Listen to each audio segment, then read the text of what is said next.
задержите дыхание, потому что момент, которого мы ждали сотни дней, наконец наступает прямо сейчас.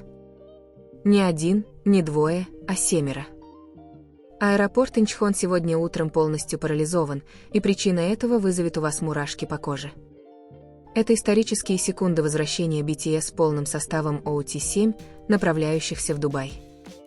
Является ли это знаком начала новой эры? Узнайте все подробности вылета, который потряс весь мир. В то утро в международном аэропорту Инчхон воздух казался намного тяжелее и был заряжен электричеством сильнее, чем в обычные дни, словно сама атмосфера знала, что на асфальте зоны вылета вот-вот сотворится история. Тысячи фанатов, разбивших лагерь еще с прошлой ночи, создали бушующий фиолетовый океан, борясь со сном и холодом ради одной секунды взгляда, которого они ждали годами с непоколебимой верностью. Шум шагов, шепот предположений и учащенное сердцебиение слились в симфонию предвкушения, эхом разносившуюся по всему залу вылета, сигнализируя о том, что сегодня не просто обычный рейс по расписанию, а грандиозное воссоединение, которого ждал весь мир. Сотрудники службы безопасности аэропорта выглядели занятыми, координируя действия с напряженными, но бдительными лицами, формируя прочную живую баррикаду, чтобы путь для 7 звезд, которые скоро прибудут, оставался свободным от наплыва истеричной толпы. Утреннее солнце только начинало выглядывать из-за восточного горизонта, преломляя золотистый свет, который отражался в гигантских объективах сотен журналистов, уже занявших свои стратегические позиции в полной готовности. Слухи об этом вылете распространялись в социальных сетях, словно лесной пожар, еще неделю назад, но визуальное подтверждение не появлялось до последних секунд, что заставило напряжение достигнуть пика. Репортеры различных мировых новостных агентств, от CNN до местных корейских СМИ, боролись за лучшее место, понимая, что первое фото 7 участников BTS в одном кадре спустя столько времени станет самым ценным снимком в индустрии развлечений в этом году. Каждый раз, когда черный фургон проезжал через зону высадки, истеричные крики преждевременно взрывали воздух, чтобы снова утихнуть в разочарованном гуле, когда выходящие фигуры оказывались не теми, кого они так отчаянно жаждали увидеть. Однако энергия в воздухе никогда не спадала, наоборот, она сгущалась с течением времени, создавая кокон ожиданий, готовый лопнуть в любой момент, когда короли К-поп действительно покажут себя. ARMY, как называют их преданных фанатов, держали самодельные плакаты с посланиями тоски на разных языках, демонстрируя, насколько глобальным на самом деле является влияние этой музыкальной группы.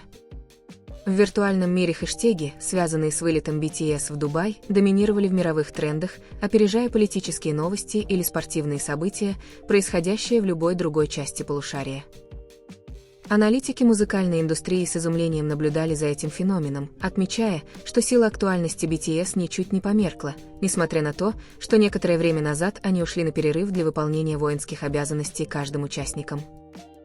Дубай в качестве пункта назначения добавил этому путешествию оттенок роскоши и таинственности, породив спекуляции о том, какой гигантский проект они готовят в этом футуристическом городе посреди пустыни. Будет ли это съемка музыкального клипа для камбэка, грандиозный концерт на новом стадионе или дипломатическое мероприятие высокого уровня, которые могут представить только они?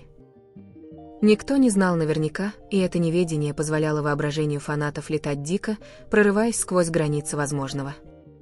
Каждое уведомление на смартфонах, звонящих одновременно в этой толпе, казалось коллективным сердцебиением, объединяющим тысячи незнакомцев одной общей эмоцией.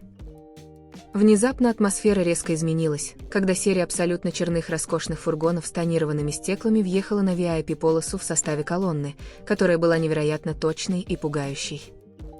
Гул, производимый толпой, был уже не просто криком, а звуковым ревом, способным сотрясти толстые стекла терминала аэропорта Инчхон до самого основания. Линия сотрудников службы безопасности немедленно уплотнила свой строй, сцепив руки и приняв устойчивые позы, готовясь держать волну любви, которая была столь массивной, но потенциально физически хаотичной. Вспышки камер начали сверкать, словно грозовые молнии средь бела дня, еще до того, как открылись двери машин, создавая стробоскопический эффект, ослепляющий глаза любого наблюдающего. Это был момент, описанный в различных прогнозах и молитвах, момент, когда 7 кусочков пазла, которые были разделены, наконец-то воссоединились перед публикой впервые. Дверь первого фургона медленно открылась автоматически, словно добавляя драматический эффект к реальному театру, происходящему перед тысячами пар глаз, затаивших дыхание. Дорогие ботинки, ступившие на асфальт первыми, стали визуальным сигналом, мгновенно распознанным фанатами, которые помнили каждую деталь стиля одежды своих кумиров. Когда фигура лидера группы, R.E.M., вышла наружу с его высокой, статной осанкой и успокаивающей харизмой, приветственные возгласы были оглушительными, но полными глубокого уважения. Он был одет в элегантное длинное пальто, сочетающее интеллектуальный стиль с аурой уличной моды, которая является его визитной карточкой, и слегка улыбался безумствующей толпе. Его присутствие казалось якорем, удерживающим корабль эмоций фанатов от того, чтобы полностью уплыть, обеспечивая чувство безопасности от того, что капитан вернулся за штурвал. Следом за ним вышел Джин с лицом, которое, казалось, ничуть не постарело, излучая классическую красоту, из-за которой камеры репортеров часто теряли фокус из-за ее совершенства. Он помахал рукой в остроумной, но грациозной манере, которая является его фирменным знаком, одетый в повседневную, но классную одежду, показывающую, что он готов снова покорить мир. Из второй машины вышел Шуга в своем культовом расслабленном стиле, в маске и шапке-бини, однако его острые глаза, прищуренные в улыбке, не могли скрыть счастье, которое он чувствовал. Спокойная, но убийственная аура, которую он нес, уравновешивала взрывную энергию, принесенную другими участниками, напоминая всем о музыкальной гениальности этой группы. Затем появился Джей Хоуп, словно солнечный луч, пробивающийся сквозь темные тучи, слегка подпрыгивая с переполняющей энергией и широкой улыбкой, которая мгновенно озарила холодную атмосферу Инчхона. Чимин, с элегантностью современного танцора, вышел из следующего автомобиля, откидывая назад свои идеально уложенные волосы, заставляя тысячи камер фиксировать каждое микродвижение с четкой детализацией. Наряд, который он носил, был очень шикарным, сочетая роскошные аксессуары с кроем, открывающим его артистичный силуэт тела, вызывая истерические крики из рядов фанатов. Ви последовал за ним в уникальном авангардном стиле, с большой кожаной сумкой и в солнечных очки, которые не могли скрыть его проникновенный взгляд, идя в медленном темпе, словно он был на подиуме недели моды в Париже. Наконец, Макне Чингук выпрыгнул с полной уверенностью, одетый в полностью черный наряд, подчеркивающий ауру зрелости, которую он создал за время перерыва группы. Татуировки на его руке мелькнули, когда он помахал, став символом долгого пути взросления, который он прошел вместе со своими старшими братьями. Этот волшебный момент наконец настал, когда 7 участников выстроились в ряд в зоне фотостены, которая была импровизирована представителями СМИ перед входом в терминал вылета. На долю секунды время, казалось, остановилось, когда они одновременно заняли свои позиции в соответствии с легендарной формацией, которая запечатлелась в общественной памяти за последние десятилетия. Не было сказано ни слова, но вид этих 7 молодых людей, стоящих плечом к плечу после столь долгой разлуки, смог послать волны эмоций, от которых у многих опытных журналистов пошли мурашки по коже. Они переглянулись, обмениваясь маленькими улыбками, полными смысла, бессловесное общение, понятное только тем, кто делил кровь, пот и слезы вместе. Звук затворов камер достиг своего пика, создавая постоянную стену белого шума, фиксируя историческое доказательство того, что BTS официально вернулись как единое целое. Дул, Сет. Бан. Тан. Здравствуйте, мы BTS. Это фирменное приветствие наконец прозвучало снова, произнесенное в унисон с гармонией голосов, которая ничуть не изменилась, несмотря на прошедшее время. Их голоса, сливающиеся в этом простом предложении знакомства, обладали магической силой, способной разрушить эмоциональную защиту фанатов, наблюдающих вживую или через экраны. R.E.M. взял на себя роль представителя, сказав несколько слов благодарности фанатам, которые терпеливо ждали, его голос звучал тяжело, но был полон авторитета и теплоты. Он немного упомянул об их поездке в Дубай, дав смутные намеки на то, что там готовится что-то грандиозное, что еще больше подогрело любопытство публики. Небольшие взаимодействия между участниками, такие как Джин, поправляющий воротник Чингука, или Ви, шепчущий что-то Чимину, стали главными моментами, показывающими, что химия их братства никогда не угасала. Их шаги к входу в аэропорт сопровождались плотным эскортом, но все же оставляли пространство для того, чтобы участники могли кратко пообщаться с фанатами в первом ряду. Руки махали, символы сердечек из пальцев летели в разные стороны, а искренние улыбки продолжали сиять на лицах 7 участников, которые, казалось, искренне наслаждались этим моментом публичного воссоединения. Они шли в одном ритме, подсознательная синхронизация, сформированная годами совместной жизни, создавая визуальную картину, которая была эстетически удовлетворительной.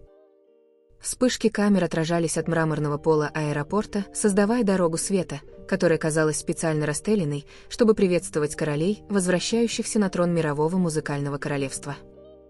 Звук их обуви, стучащий по полу аэропорта, звучал твердо, каждый шаг приближал их к самолету, который унесет их к новой главе в их легендарной карьере. При входе в терминал атмосфера стала немного более контролируемой, хотя любопытные взгляды других пассажиров, оказавшихся там, продолжали с изумлением следить за каждым их движением. Участники BTS проходили проверку безопасности по стандартным процедурам, но все же с аурой звезд, которая заставляла сотрудников аэропорта застенчиво улыбаться, проверяя их документы. В зоне беспошлинной торговли «Дути-фри» некоторые участники выглядели расслабленными, осматриваясь по сторонам, нормальное зрелище, которое казалось особенным из-за редкости моментов их совместного пребывания в таких общественных местах.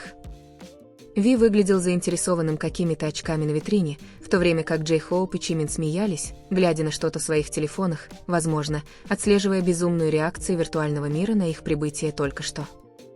Эти случайные моменты позже широко распространятся в интернете, став материалом для анализа и счастья для миллионов фанатов, жаждущих контента с их естественным взаимодействием.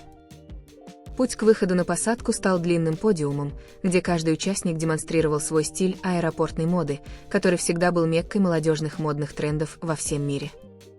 Роскошные бренды на их телах, от Луис Вуиттон и Диор до Валентина, сияли, но не заглушали личность каждого участника, которая была столь сильной. Джин шагал широкими шагами, время от времени обнимая Шугу за плечо, защитный жест дружбы, который согревал сердце фанатов, смотрящих любительские записи издалека. Они казались такими комфортными друг с другом, как будто разрыв на время перерыва был лишь мгновением ука на временной шкале их вечной дружбы.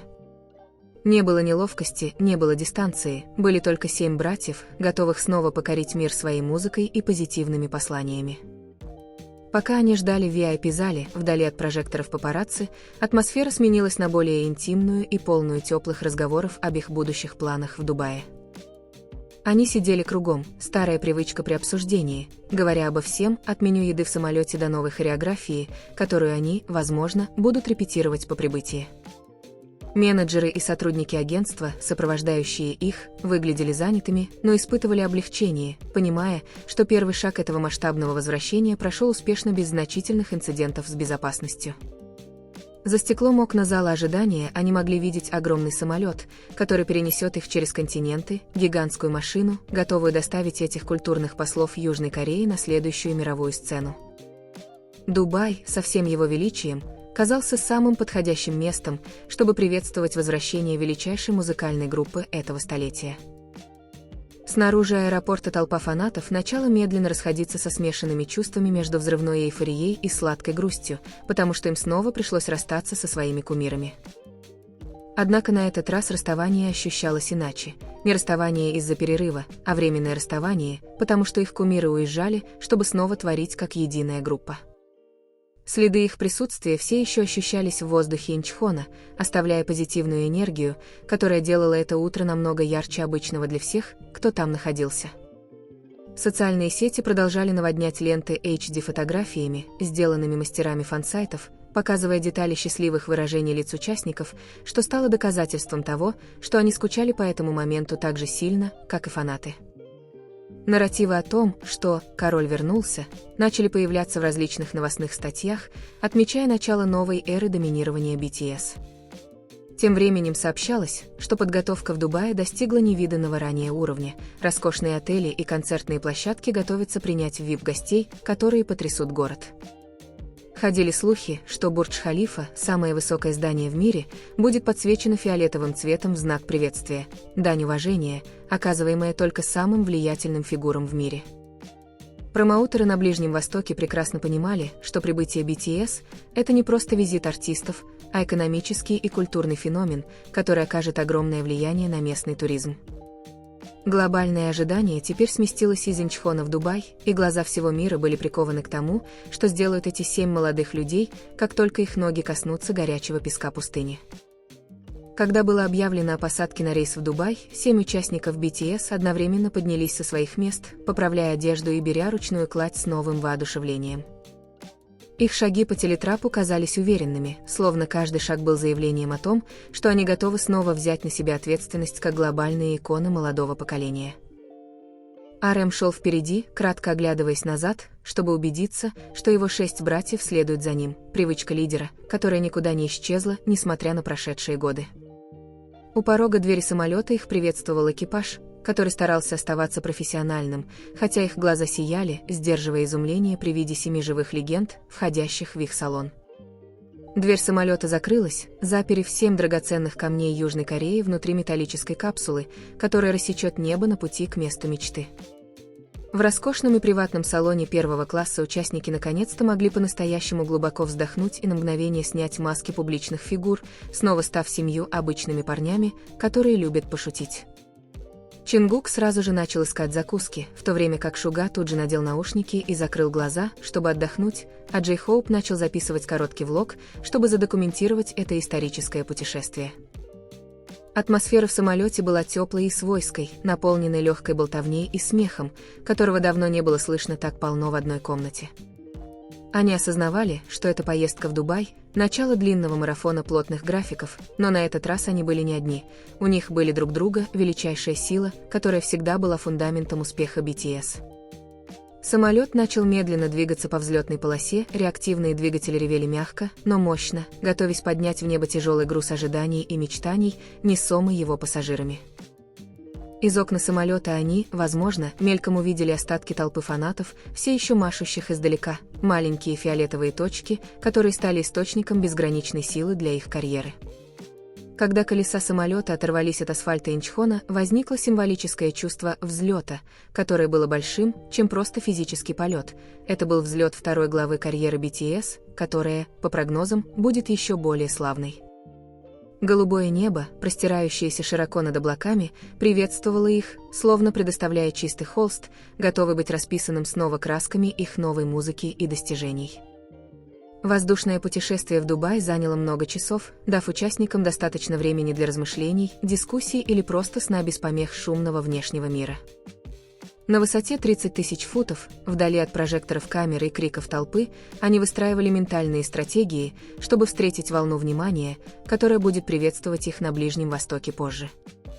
Они знали, что мир изменился, пока их не было, но они также верили, что их музыка обладает трансцендентным качеством, способным превзойти сиюминутные тренды.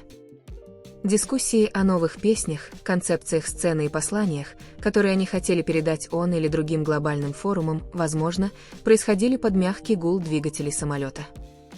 Синергия между ними ощущалась сильнее, созревшая благодаря опыту и скрепленная тоской, которая, наконец, окупилась сполна.